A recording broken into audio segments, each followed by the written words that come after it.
But you mentioned the moderators, so have a look at this. Trump was hounded if he didn't properly answer a question. You bring up Springfield, Ohio, and ABC News did reach out to the city manager there. He told us there have been no credible reports of President Trump. As you know, the FBI says overall violent crime is actually coming down in this country. But you have said, quote, you lost by a whisker, that you, quote, didn't quite make it, that you came up a little bit short. You did bring up something. You said she went to negotiate with Vladimir Putin. Vice President Harris, have you ever met Vladimir Putin?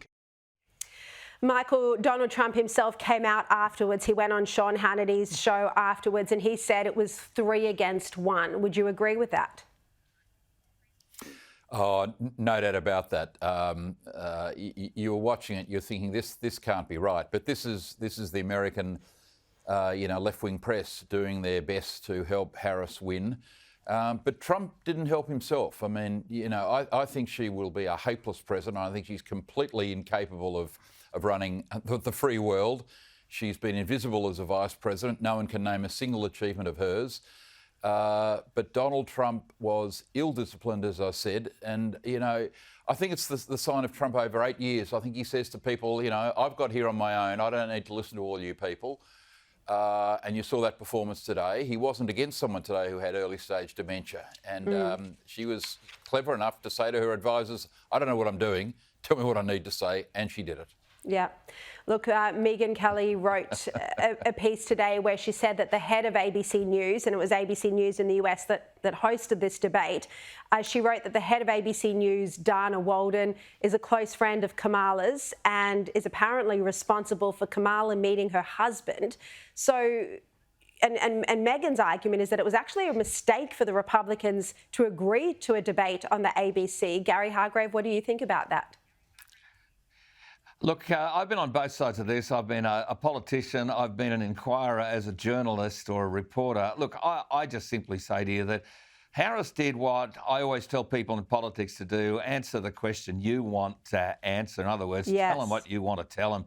But the thing that these guys didn't do, the ABC guys didn't do, and it's pretty evident they're supported by management, which, as you say, is close to Harris, is they just didn't pursue her. They just gave her the easy run, the easy way, and they just basically picked on Trump. Now, I've got to tell you, it's angered a lot of people at the Trump base, and I think it's going to galvanise a lot of people to get out the vote. So, look, we will see. There's another, 6 or 8 weeks to go. A long way to go. A week is a long time in politics. We've got 6 or 8 of those ahead of us, Sharri. No, we do indeed, but I still want to go through some of the biggest moments from the debate today because it might be the only debate that the two of them do. And to me, it was clear that Kamala had Trump on the defensive. He was defending his record as president, and he wasn't really able to put the focus back on her until right at the end. She was able to present herself as a new candidate as though she weren't part of the Biden team. And her very first answer in the debate set the tone. The question was whether Americans were better off now than they were 3 years ago in the cost of living crisis. I mean, you might ask the same question of our Prime Minister Albanese, but instead of answer that, Kamala Harris took the opportunity to speak about her personal background. Have a look. Vice President Harris, you and President Trump were elected 4 years ago, and your opponent on the stage here tonight often asks his supporters, are you better off than you were 4 years ago? When it comes to the economy, do you believe Americans are better off than they were 4 years ago? So I was raised as a middle-class kid. And she went on. I mean, Michael Kroger, this is one of the biggest issues, the cost of living. She didn't even pretend to try and answer it. That's right. That's right. That's right. That's exactly right. I mean, how do you get away with telling a story about your family background when you're asked about, inflation and the cost of living? Well, of course, the moderators weren't intent on pursuing it, but this is where Trump should have. Exactly. He had a minute after that, of course, to answer. Trump's whole problem is he is so ill-disciplined. I mean, politics is Gary knows as well as I do, it's a very complex business in many respects. And when you're in a presidential debate for your political life, perhaps you don't know everything. Perhaps it's wise to say to people that perhaps know strategy better than you, how do you think this will play out?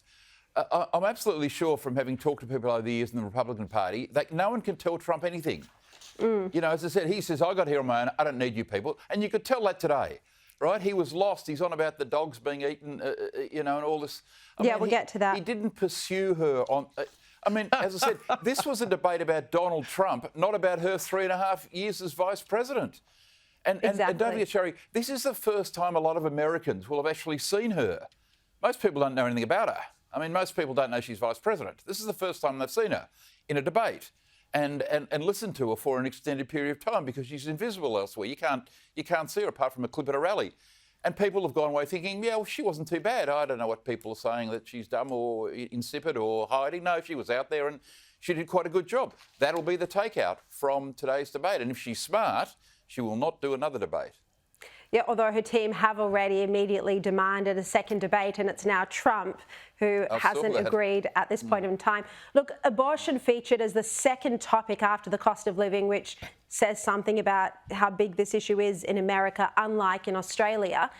Again, Trump was put under scrutiny, but Kamala got away without answering the question about whether she supported late-term abortions. Let's have a look at that exchange.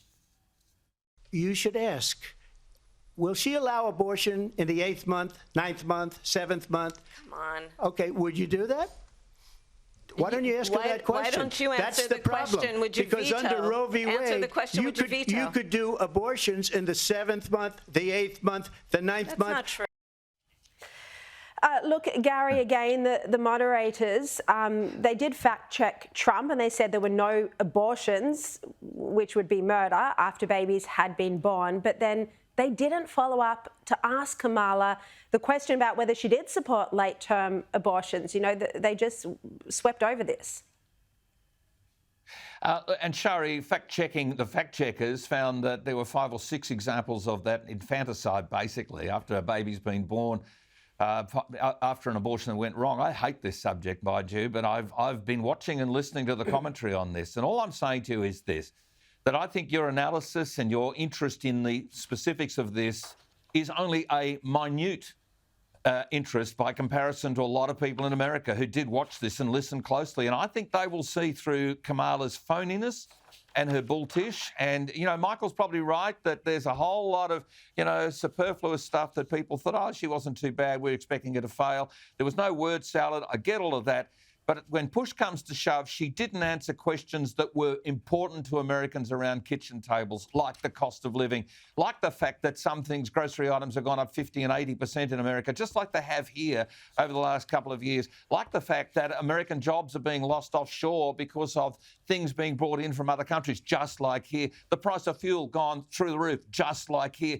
On all these different things that are real to people, there were no real answers from Harris, and I think she'll get marked down about this once people start to really look at it and say, she actually didn't tell me anything.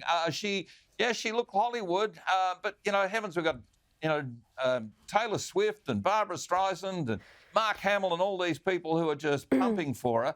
I think Americans are over it, Sharri. I think they're over it, and I think that Trump actually looks like the merchant of change again. If Americans want change, that's where they're going to go.